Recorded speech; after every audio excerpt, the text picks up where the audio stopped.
আসসালামু আলাইকুম দর্শক, সবাইকে অভিনন্দন। তো যাই হোক, জীবনের প্রথম আর কি ফার্স্ট পিকনিকে আসা, তো এর আগে কখনো আসা হয় নাই। তো ঢাকা শহরের মধ্যে এই প্রথম আর কি পিকনিকে আসলাম। তো পিকনিকটা হচ্ছে নরসিংদী ডিমলি পার্কে। তো অনেকে এসছে না, তো আসলে এখানে আছে আমার অনেকটাই ভালো লাগতেছে। তো এখানে দেখার মতো অনেক কিছুই আছে।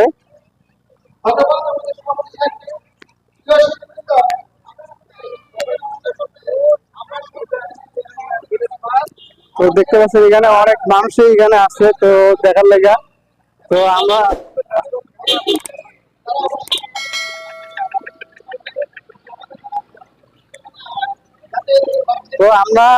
কোন গ্রামের থেকে এসেছি, অর্থাৎ নারায়ণগঞ্জ, অর্থাৎ নারায়ণগঞ্জ ভুলতা গাছিয়া A1 ফোরা লিমিটেড মাইক্রো গার্মেন্টস থেকে এখানে আসছি। তো এটা হচ্ছে নরসিংদী ডিমলি পার্কে।